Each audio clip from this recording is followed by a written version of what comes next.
Ladies and gentlemen of YouTube and the ADL community, welcome to the first of 12 ADL All-Stars coach interviews. I am your host, Toby, and I am here with my co-host, Toxic. How you doing, Toxic? I'm doing all right. What about you, Toby? I'm doing phenomenal. Hey, who's that guy below us? What's he doing? Oh. What? Who's that guy? My name's on the display. Holy shit!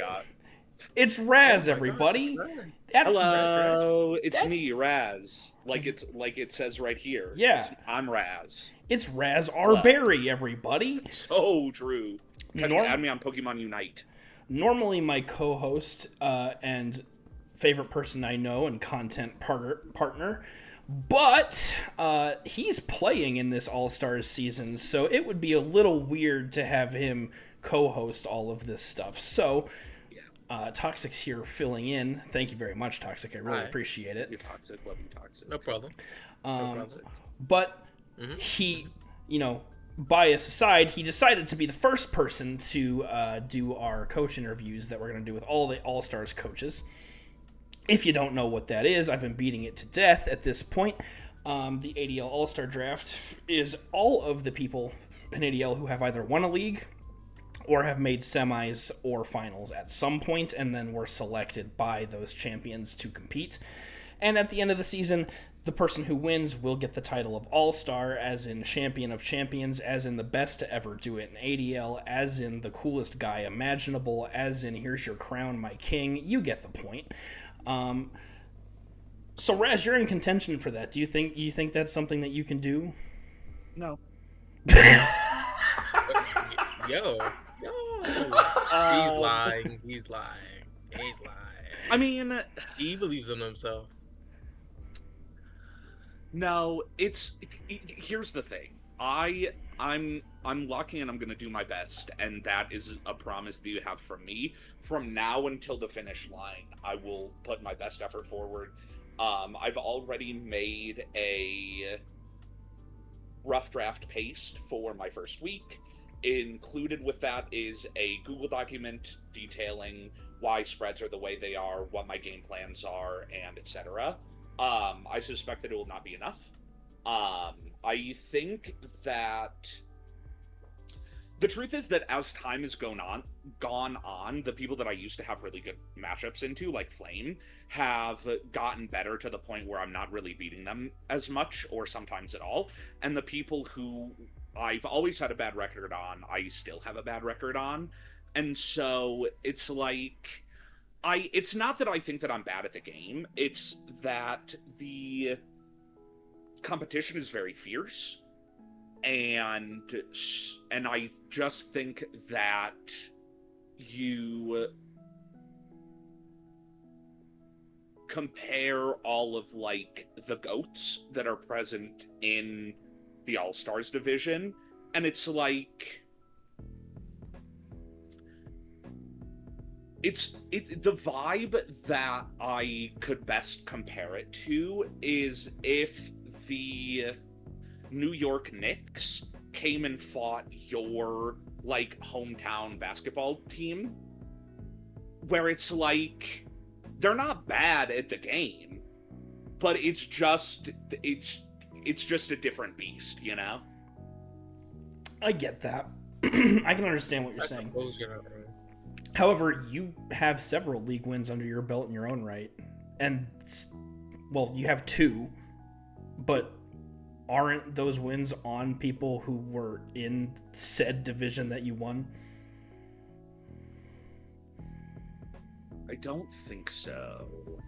Not? One of them certainly is. Yeah. One of them certainly is.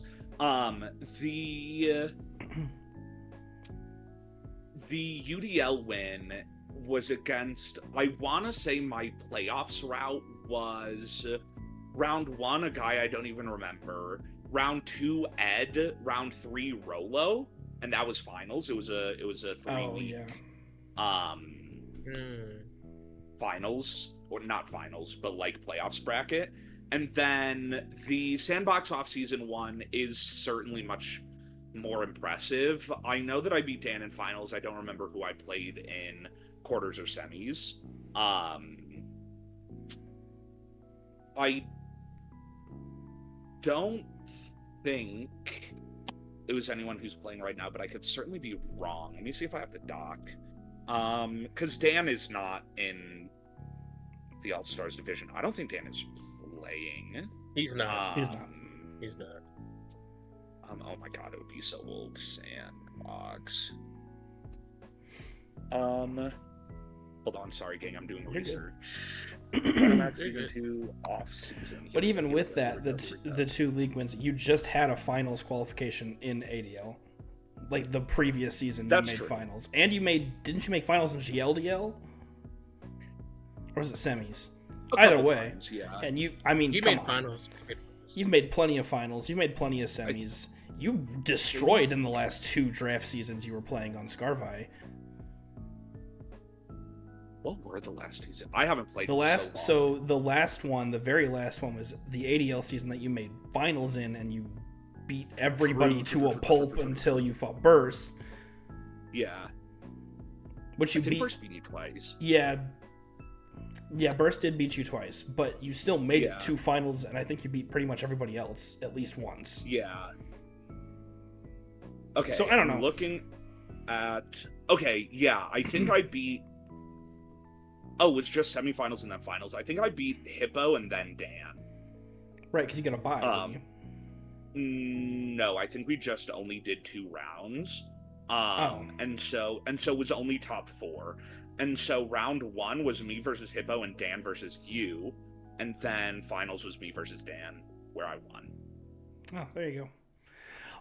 Certainly not nothing, but all I'm trying to say is, even with your recent performances, I feel like you're selling yourself just a little short. I'm not saying it's not gonna be tough. Obviously, it's gonna be tough. That's the point of the competition. But I think you're selling yourself just a little short. I think you have a decent chance here. Could be. You never know. I think what it is I think that anyone has a shot to make or not make playoffs. Yes. Just, again, by nature of the competition. And I think that if I make it, it will depend very heavily on what my matchups are. If I can look at the roster, I think I've beaten Mario before, but maybe I'm making that up. I think you have. I don't think I've beaten Emboss before, but I also don't think I beat him in season 2 of GLDL, but that doesn't count because I was doing his team sucked and I was doing weird shit. But we also don't fight very often. Ted I've beaten before, but again, we don't fight very often.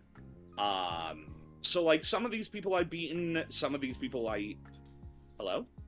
Toxic? There he goes. He's back? Yeah, he's back. Toxic, mic check. I'm not gonna lie, my internet you're fine. Yeah, I've been there. I think most of these people I can beat technically in theory. I think my current record on Wakeman is 2-22. So I think if I run into him in playoffs, it's probably wraps. But if anything other than that happens, who knows? Yeah. Not me. Well, I don't know if you start with that type of mindset, it will be wraps, man. You gotta believe in yourself. Point being, numbers exist is all I'm saying. There is anything could be anything. Yeah. And I know nothing about everything. So, we'll see. We will certainly see. Numbers exist, and I won't lie, your track record in a Wakeman is fairly negative, but yeah, anything could still happen. I mean, Wakeman lost to Adrenaline Orb Mono Normal one time, so that's true. And that guy's in this league, so true. Oh man, that guy is in this league. If he can win, you can too. Yep. I think our record is 1-1, me versus Seb. We haven't fought very often. The first time we played, he got Hudlucha, and I didn't respect it, and I lost, and he played better than me. And then the second time was one of the best seasons I've ever had, I think. ADL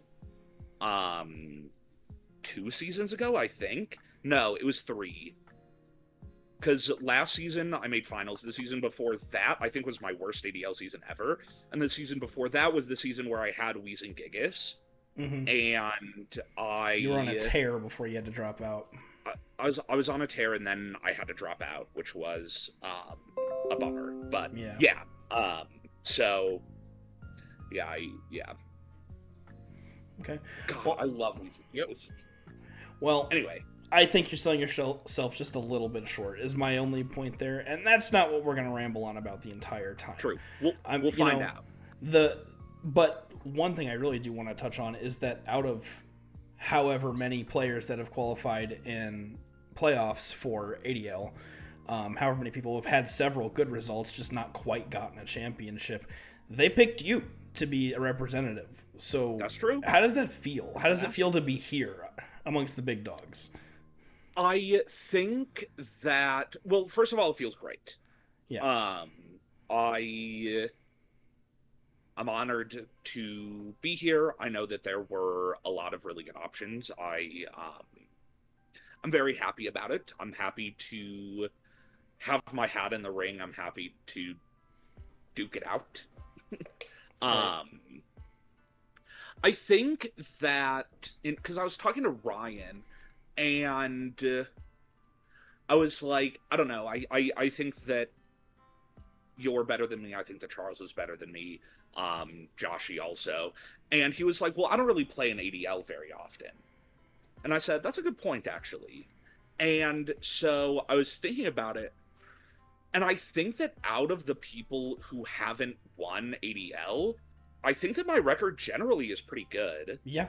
Because I made finals last season. The season before that, I was trying to run back Weezing Gigas, and the rest of the team was just not as good. It didn't feel as good.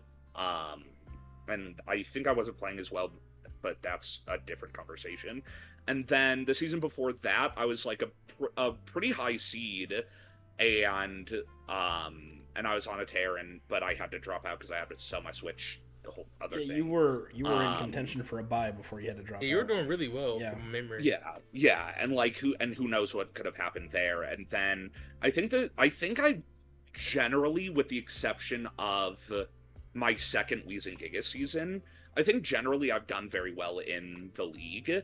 And so even though obviously there are some people who I would consider to broadly be stronger players than me, I think that in the conversation of people who have results in ADL but haven't won, I do think I probably have one of the better records broadly across the history of the league than most other people who haven't won. Which I would agree with. I think that's about right. Yeah. So when your name came up when they were trying to figure out who to bring in, I was like, I mean, that makes the most sense, even removing my bias. I mean, he does well in almost every season that he's in. Literally every season here, he does very well in.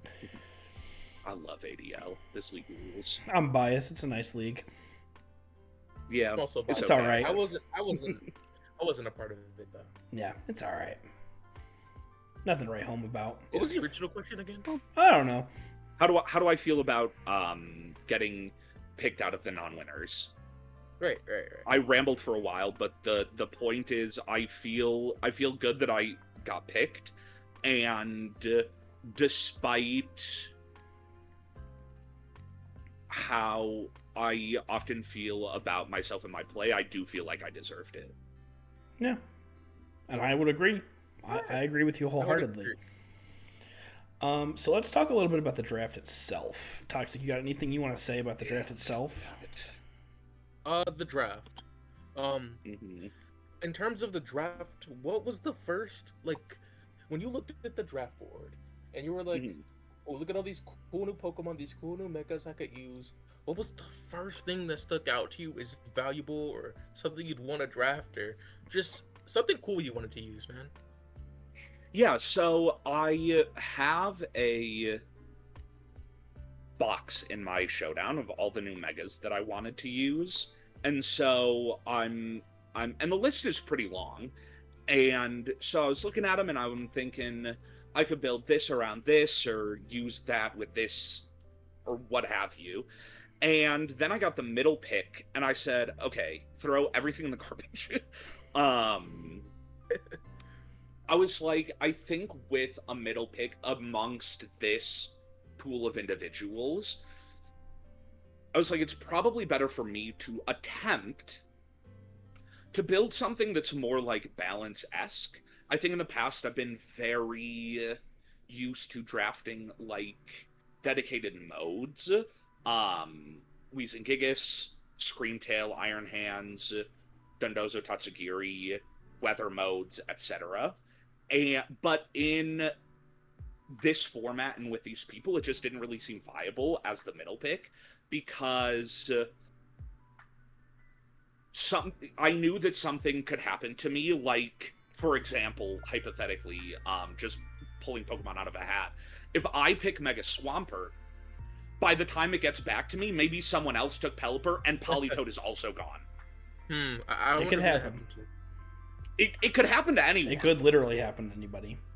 And so I was like, I want to focus more on like balance stuff, and because it's Champions format specifically, there are a lot of different tools that I think drafters are very used to, things that often feel like necessities when you're building a competent team that not everyone can get access to in Champions, because it just is not common enough. Yeah. And so I was like, okay, I have a list of like 13 or 14 megas that I'm down to use and work with. And so I could get sniped many, many times and still have things that I think are good and interesting and workable. But there are two follow me users in the game. And so I need one of those. Good Tailwind, very difficult to come by. I need one of those. And whatever else happens, it is what it is. But like those two things specifically are very difficult to come by in this pool of Pokemon. And so that's why my first pick was Clefable, because I wanted Follow Me Redirection specifically, and then Noivern was my third pick, despite not being like one of the focal points of it's not very eye-catching. Yeah. And then my second pick was Chestnut, because it got to me before I was ready, and I panicked and I took a Pokemon that I'm comfortable with. And also Wideguard and Follow Me, I think worked well together on a team. But generally, I was like, I want Follow Me and I want Tailwind, and so I went out of my way to get those things early. Yeah. And I did. No, that's fair. And That's very fair. I know, to be clear, I'm not very high on this Pokemon, but and I know you said you picked it because you were rushed, and to be clear, for everybody watching who doesn't know, the All-Stars drafted live, which meant they had 5 minutes per pick, and they had to have a pick or they got skipped, and then they would have to draft from the leftovers. So there was a very quick turnaround. There wasn't a whole lot of time to think through your picks necessarily. You kind of just had to draft what you were pretty sure was good and then move on and build from there. For it being the second pick that got back to you just because you felt rushed, I don't hate Mega Chestnut on this team at all. I think it works very well. I think your Firewater Grass core with Mega Chestnut in it is actually really, really solid, honestly. Dual Intimidate users to add to Chestnut's bulk is fucking amazing. Chestnut next to Redirection is fucking amazing. Chestnut with Fake Out support from Kangaskhan is fucking amazing. You've got good pieces around it. Yes. And I myself am not like the biggest Mega Chestnut believer. I know you are very high on it. Correct. I'm the biggest Mega Chestnut. You're the biggest Mega Chestnut fan in the world, probably. Actually. Yes. You might be the biggest Chestnut fan in the world in general. The biggest ever. I think that genuinely you're probably correct. And not to spoil PRs or anything like that, but Ryan's higher on base Chestnut than me as well. I really don't fuck with Chestnut just in general, but I think it works very well here. So I think what you did with it is very, very nice, and it's very strong. I think what is built around it is very, very good for it being a rush pick. Yeah. I'd agree. Go on. I've been using a lot of Incineroar in regular VGC, which is not like a crazy thing to say. That Pokemon is famously very good, especially now that Clear Amulet and Covert Cloak are gone. But I've been using it a lot, and I've been like, man, pivoting with Intimidate is like kind of sick. Yes. New. And so I was going into this. I was like, if Mega Gengar gets to me, I'm gonna take it, because I've been using that in VGC the most, and I was like, I wanted something that I was comfortable with. But even though Mega Gengar didn't make it to me, I was looking at Incineroar still, just because again, it's something I'm very comfortable using, especially in the current format. And then it almost made it to me, and I was like, shit, maybe I should take Incineroar. And then Burst took it immediately before me, and so that's why I ended up taking Mega Chestnut second. But I really, really like a bulky Intimidate user, and so I was looking at Gyarados, because I obviously, like you said, I had Chestnut, and I was like, I feel like they work pretty well together. I was also looking at picks that feel pretty flexible, and Gyarados does fit that bill. Yeah. Obviously, you can do support stuff. It's got good natural bulk and good natural offense, and so you can run it with like one attack, taunt, thunder wave, etc. That generally those are the best support tools. But like you can use it as a support mon, or you can use it with a more offensive focus. And so, like I said, as a middle pick, I really valued that kind of flexibility. And so I was looking at Gyarados, and then I'm going, okay, well, as I've been using Incineroar, I've liked specifically having a Pokemon that can switch into the Incineroar slot relatively safely. And so Arcanine and Gyarados I was looking at as a duo that I really like, because Gyarados resists almost everything that Arcanine is weak to, with the exception of Rock. And so I really like that pairing, and it rounded out my Fire Water Grass core with Mega Chestnut.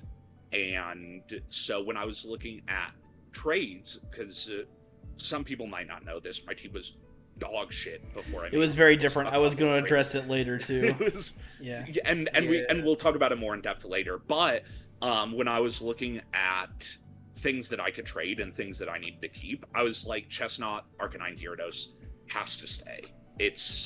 I think it's going to be really good. I'm very excited to use it. Yeah, fair enough. Which that's very fair. Which, since you bring it up, we'll address the elephant in the room. Yeah. Anybody who saw the live draft would know this team was very different. Yeah. So, what was going through your head at that point? Because it kind of seemed like at a certain point, which, correct me if I'm wrong, you were just kind of firing off picks and making basically just making decisions so that you didn't have to dwell on it for too long, and then I think you were just banking on fixing it in grace. Yeah, so here's what happens. I pick Clefable first because I want redirection. Specifically, I want Follow Me. I pick Mega Chestnut second because I was already looking at it. I already knew that I wanted it. And I had just lost Incineroar, and I was like, I don't want to get skipped. Then I take Noivern because I know Tailwind is not easy to get.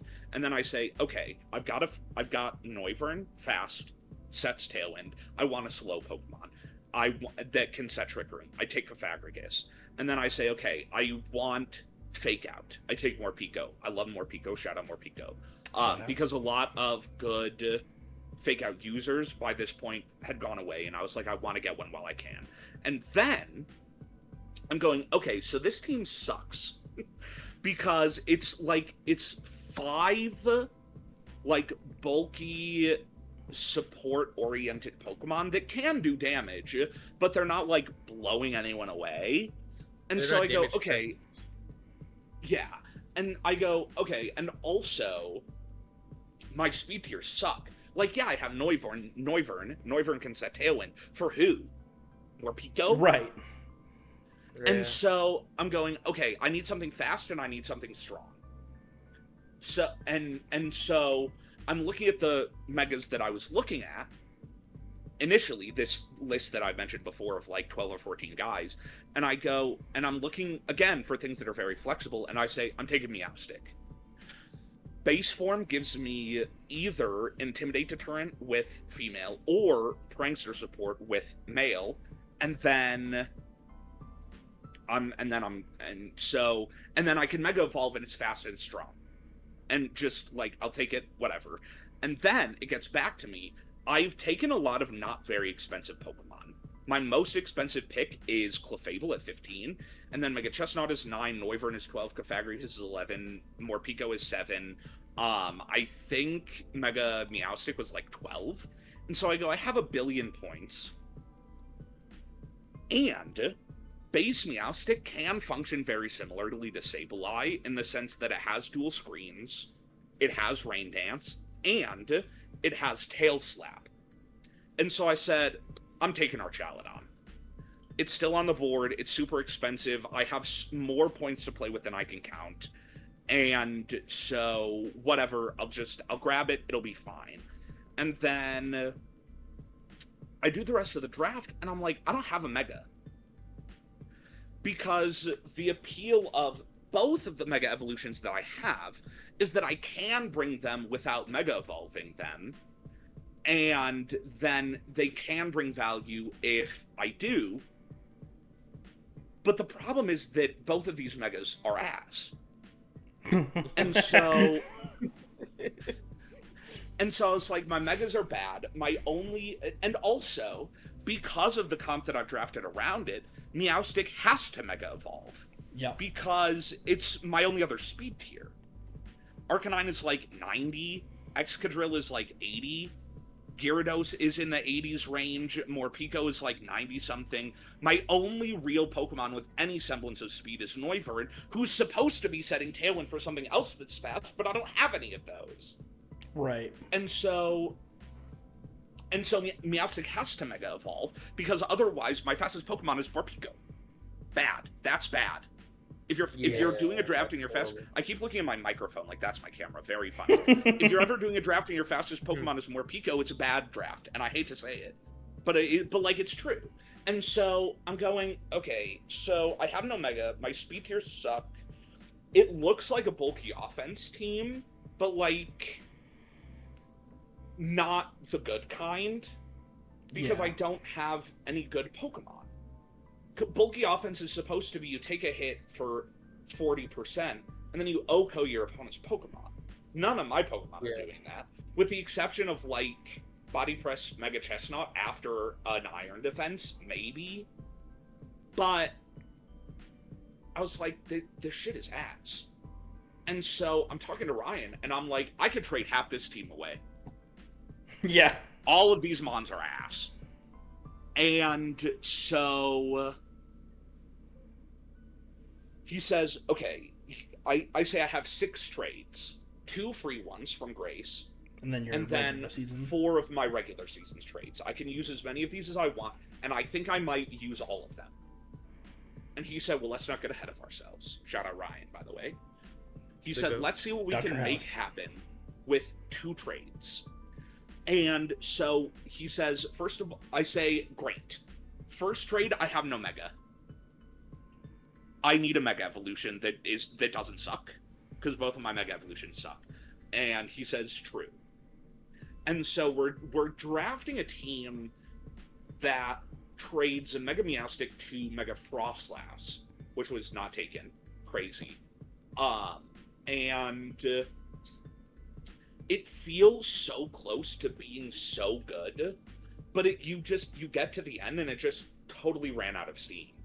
And it ended up not being a good team anyway. And he says, okay, so you can trade Archaludon to Alolan Ninetales. Very similar. Good speed tier, sets Snow, sets Aurora Veil, Icy Wind, Blizzard, etc., etc. And then you can trade Mega Meowstic up to something else. At the time, he was like, you can trade it to Mega Tyranitar because you have Excadrill. And I was like, Tyranitar is so slow. I love Tyranitar. Don't get it twisted. Tyranitar is my favorite Pokemon. I was considering drafting Mega Tyranitar, but I didn't want to be, like, super reliant on weather, which Terrantor isn't necessarily, but you want to be able to do some of that stuff in draft if you're taking it. But I was like, I don't really want it. It's not very fast. My speed tiers are already really bad.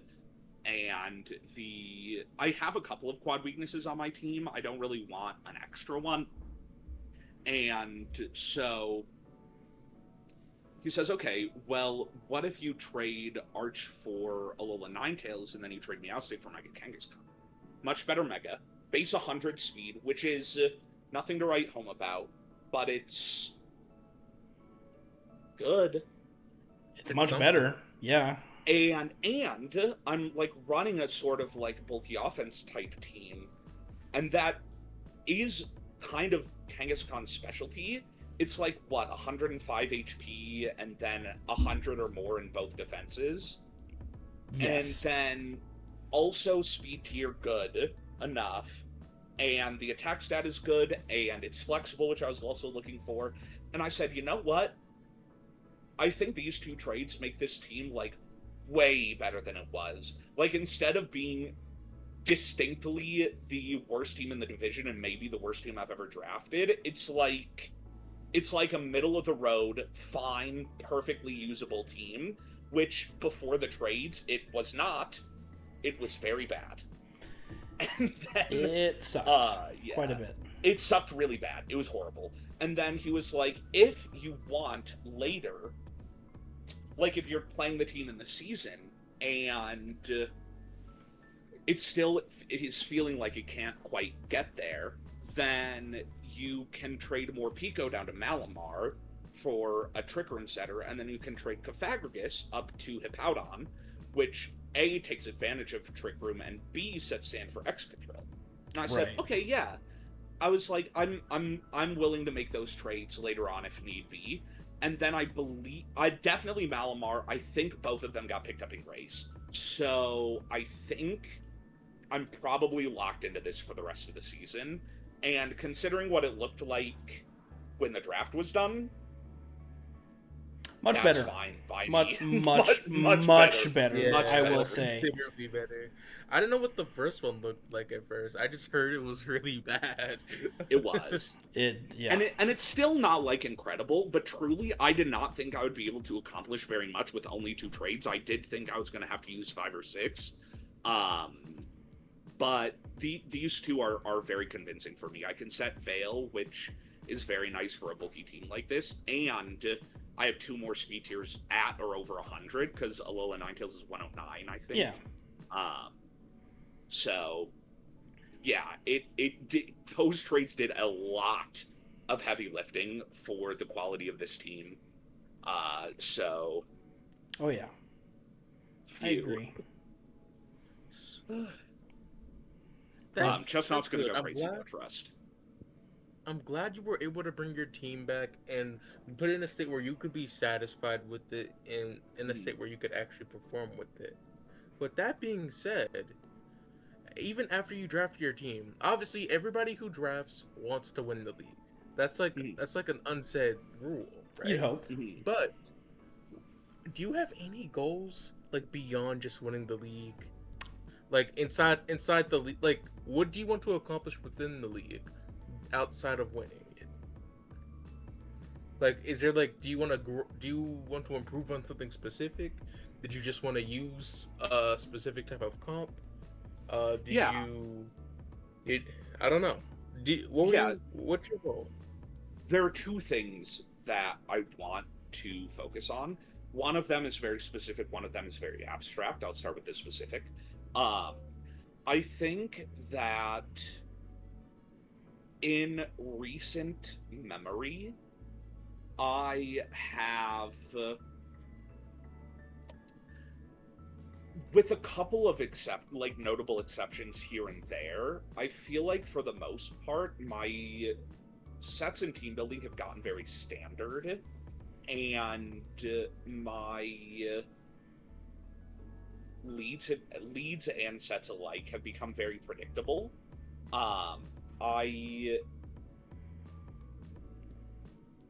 Last season, I had Mousehold Annihilate, and I led it basically every single week. Admittedly, That's because it's extremely good. But the catch is, because I was leaning on it so heavily, and I never really like found a reason to not use it in prep, people look at the team and they go, okay, I have to be ready for that lead. And so despite the fact that I had a really strong duo on lead, I often felt on the back foot, like, kind of from the start. Obviously, there are times where, like, against Sebsy a few seasons ago, I had Choice Specs, Terra Fairy, Misty Explosion, Wheezing. That was fun. Against Toby, I ran Tidy Up, Technician, Bite, Mousehold. Fuck you. It's a relevant example of what I'm talking about. I just thought about it. I just remembered how mad I was. I was so mad. Oh, it was awesome. That is hilarious. Oh, dude. But yeah, and so I feel like I used to do a lot of weird, crazy shit, and in the past few years, I feel like I haven't really done that nearly as much anymore, and I do think that it's been a detriment, and so I would like to be more creative and flexible in team building. I would like to not end up in so many situations where my opponent knew from team builder what I was going to lead, and so they end up more ready than I am. And so, like I said, part of what I was focusing on in this comp, both because of my placement and because of this, was different parts being very flexible and not necessarily being dependent on one piece or another. And so, One Piece mentioned. And so it's like, Is it real? I feel like I can lead a lot of different things. Obviously, there are a few different pairings that I look at the team and I go, those work well together, those work well together, those work well together, etc. But I don't have to lead any one thing with any specific other thing. And so I mentioned earlier in this interview that I have a doc that I made while prepping that I'm still, like, working on for my week 1. That's part of, like, I want to be better at prepping. I feel like it's a weakness that I have had before, or at least something that I've not been super consistent on. And so that's something that I definitely want to work on. The other thing, it sounds very cliche, but it's been a big focus of mine ever since Indie, a little over a month ago, I think it was. Yeah. Where for a very long time I put a lot of stock in winning, which I don't think is inherently a bad thing. I think that competition is good, and entering a competition and wanting to win is valid. But I think because I've been so focused on that for so long, I have lost a lot of the reason that I wanted to win in the first place. The most fun I've ever had at a tournament, and also my most successful tournament, was the one where I brought probably the worst team, and which was the Sunflora team, in case anyone was wondering. Torkoal, Sunflora, Iron Hands, Mudstales, Slowking, did I already say? Anyway, and Slowking and Tyranitar. And so, and now it's like several weeks before Indianapolis, I got fired from my job. And I was like, okay, I'm going to this tournament in Indianapolis, and I would like to really, like, lock in and do my best to win. And I did a bunch of team building. I entered a bunch of tournaments. I was like, I need to make sure I get the time in. I had a bunch of I had a notebook with a bunch of notes in it that I was taking. I was tweaking spreads. I was doing all this stuff. And then I went, and it was a good tournament, but it wasn't better than the Sunflora tournament.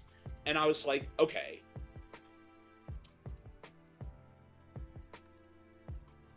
if I only ever focus on winning, I am going to hate this game until the day that I die.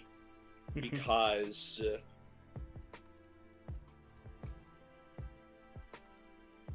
I put so much effort into this, and it still isn't even the best tournament that I've ever had.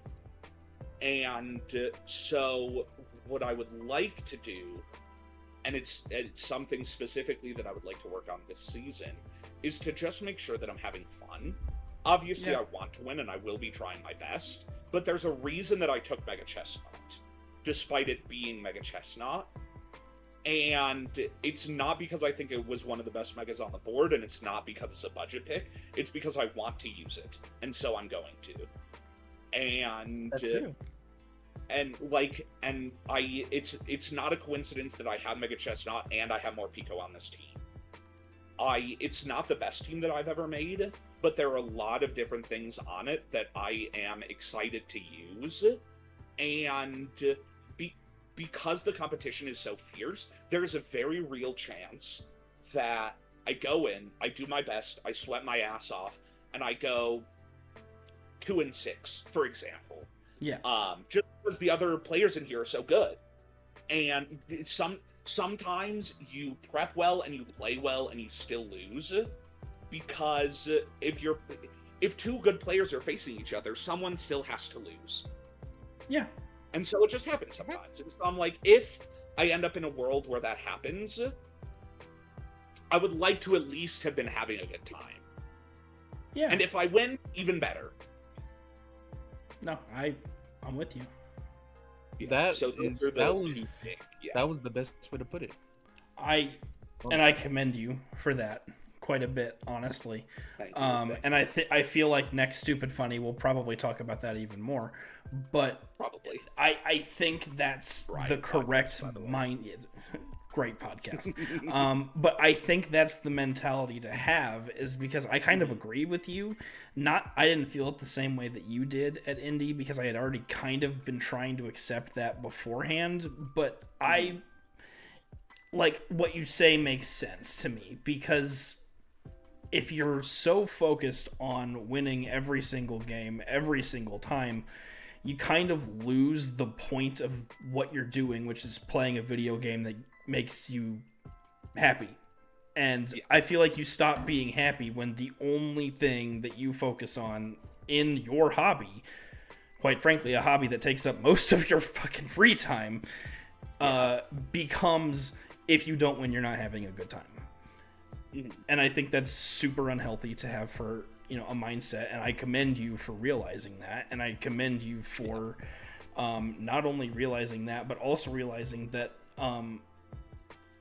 there are things you can do to improve, and there are things that you can do to grow your skill set, which in turn will make you win more, which in turn will make you better at the game, but at the same time not focusing on winning every single time, because quite frankly it'll make you want to kill yourself.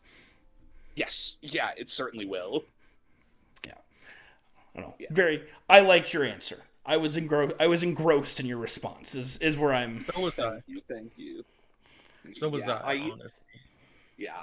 The last thing I'll say on it is like you said, it's a hobby, and I think it is really easy to forget that. But I have friends who do other hobbies, and I am not alone in hearing this kind of thing. But like, art is a really good example. Any kind of it, whether it's visual or performative or what have you. I think a lot of people are like, oh, it's something that I'm interested in, something that I want to do, but I'm not good at. And I'm like, if it's a hobby, who fucking cares? If you're doing it to have a good time and you're having a good time, then however you feel about the quality of the end result is kind of irrelevant. Art is actually not a good example because I think that the art is the creation of it, but that's a different conversation. The point is, if it's a hobby, then you don't have to be good at it. And if you treat your hobby as something that you have to be good at or you hate it, that's called a job. Yes. And I don't want my hobby to turn into a job. And it's crazy. You put it so perfectly. Like, it's like, that's exactly how I felt about draft, like, right before I stopped playing. That's not the reason why I stopped playing, but that's exactly how I felt. Yeah. Literally. Yeah. If you're not enjoying and I felt that way too. You know, if you don't enjoy what you're doing, then why are you doing it? You know, what is the point in wasting the time? You know? Yeah, exactly. And so I think that indie was good for me because it helped me realize that, especially spending time with Johnny. Anyone watching this knows who Johnny is, but the truly, like, it was very silly and it was funny. But it genuinely, this interaction really spoke to me because we run into Johnny at this tournament and we're talking to him, and I don't think I was here for this exchange, but it still, like, is sitting with me. You guys were talking to him and you were like, "Oh, what are you running?" And he said, "I don't remember." The middle of the tournament, he could not tell you what his 6 Pokemon were. And the reason that it spoke to me is because he didn't show up with, like, expectations of winning or, like, sweating really hard. He was like, I like playing Pokemon. I'm gonna go to this tournament to play Pokemon. He saw a couple of his friends that I hope he considers be his friends. I hope so. I hope so. Go there, play the game, see people, talk to people, meet new people, have a good time. And I was like, you know what, Johnny? That's so fucking real of you, actually. And so I'm like, I aspire to be more like him. Yeah, Johnny is a perfect example of that. I mean, that dude goes to literally every Pokemon event he has the capability of going to. I mean, like, I've seen him at every single one that I've gone to, like, literally. Yes. And he goes to way more than the ones that we go to. And, I mean, whether he gets results or not, he still goes. He still shows up. He still plays the game because he has fun doing it. And it doesn't weigh heavy on his mind every single time he gets a calc wrong or a move miss happens or he doesn't get that win that he really needed to top cut. It doesn't bother him because he knows the only reason he's here is to play Pokemon and he got to do that. Yes, exactly. So I don't know.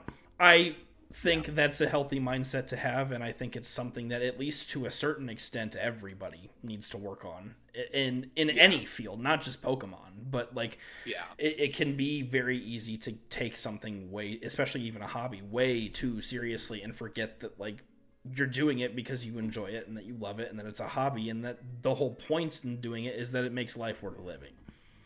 Yes. Yeah. I don't know. We got a little philosophical for a coach interview there, but you know, my fault, gang. My bad. No, that was a. I love it. I love the conversation. I just, you know, not everybody wants to sit through an hour and a half of us getting philosophical, but fuck them.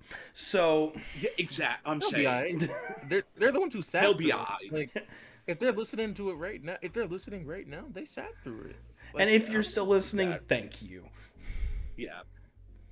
And if they're not still listening, they'll get Wake's interview in a couple of weeks. Yeah, probably. He'll say, "Yeah, my team is perfect and I really want to win." Perfect interview for them. Done and dusted. We get it. Thank you, next. Or it'll be like my expectation is, like, when I interview Ted, I'm gonna get like 2-word answers and I'm gonna be like, oh man, this interview's gonna be like 10 minutes long. But we'll see how that goes. We'll see. Well, we're kind of running out of time here because we got very philosophical, but I'm sorry. My bad. Well, we're not. I mean, it's not like that. It's more like I got to get content out before I go and hit a plane. Yeah. But a couple quickfire questions for you. Quickfire. So okay. We'll do this. We'll do this last meal style. Excellent. Yes. Perfect reference. I'm ready. What person do you dread most playing in this season? You have your schedule. Samuel Wakeman. Samuel Wakeman. Yeah. What person do you think you insta win against? Can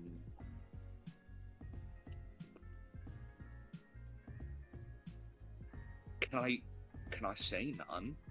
That's fair. Phoenix. Phoenix? All right, fair enough. Fair enough. Phoenix, if you're watching this, fuck you and you're British. And L, hold this. Jarvis sent his ass back to 1776. What was your favorite moment of the live draft? Oh God.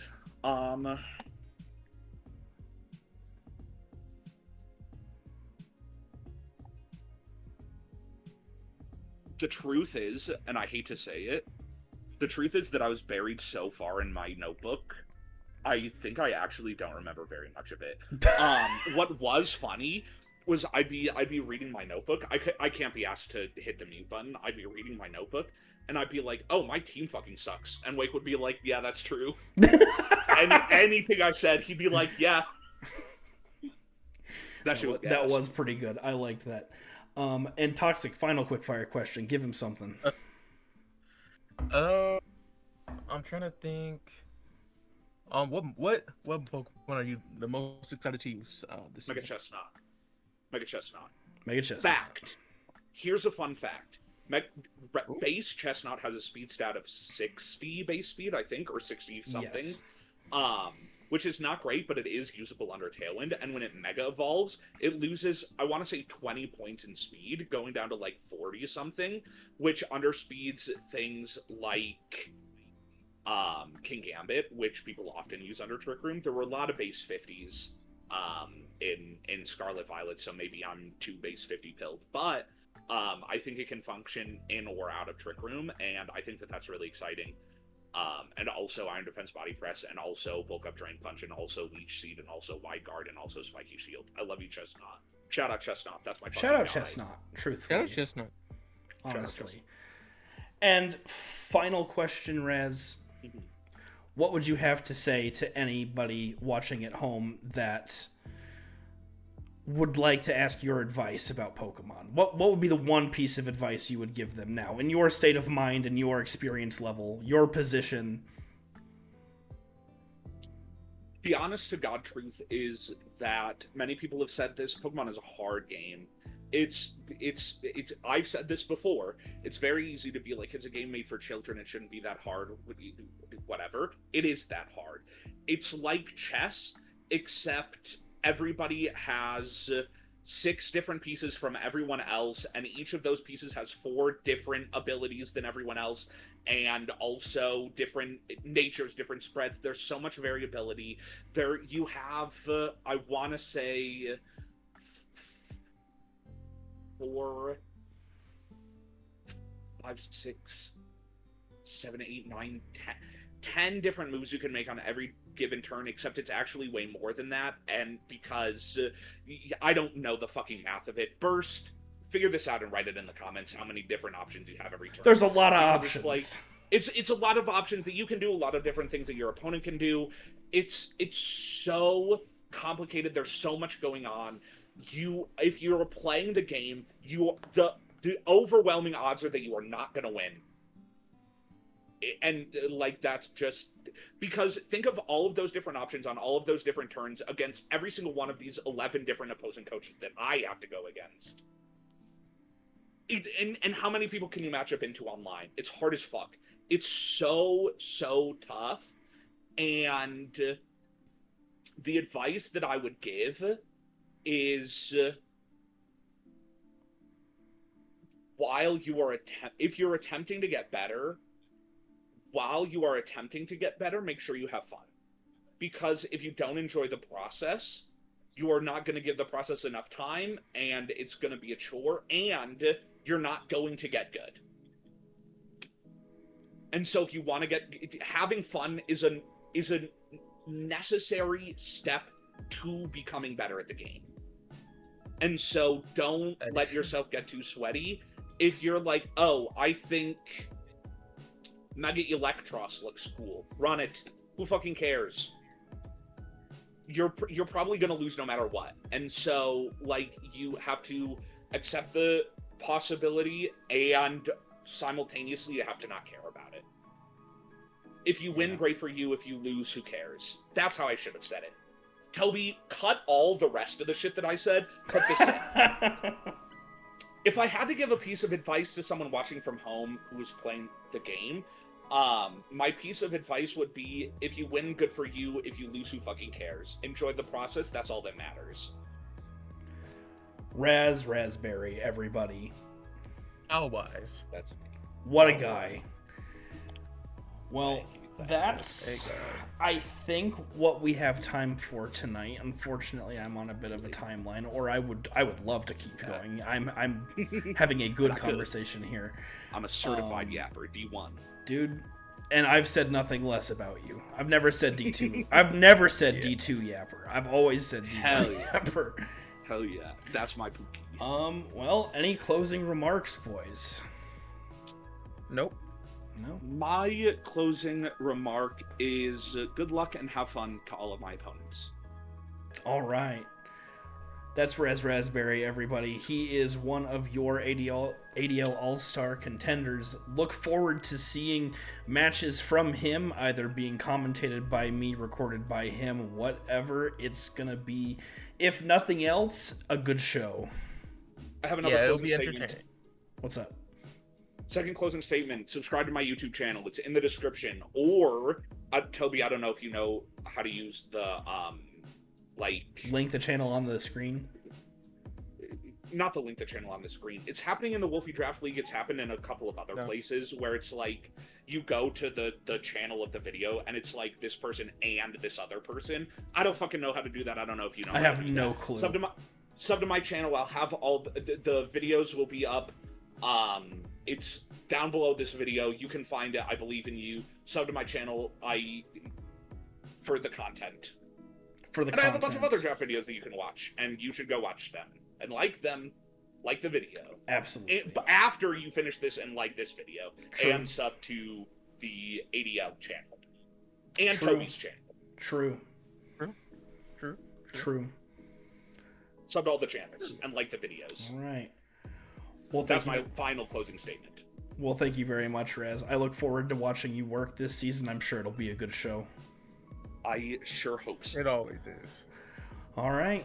And then thank you all for watching at home. Toxic and I will be back probably in about a week or so with more coach interviews. Hopefully more than just one a week. But I'm just on a timeline right now. So, but once I get back, we will start flooding your feed with all kinds of ADL All-Stars content. And we will see you then. So sub to the channel. Sub to the channel. Sub to the channel. All the content that you're gonna miss. Right. I'm gonna do weekly stuff. Ring the bell. Sub. Toxic. You know you want to. Sub. Toxic. Anyway, say something random right before the video ends. Sizzle pop.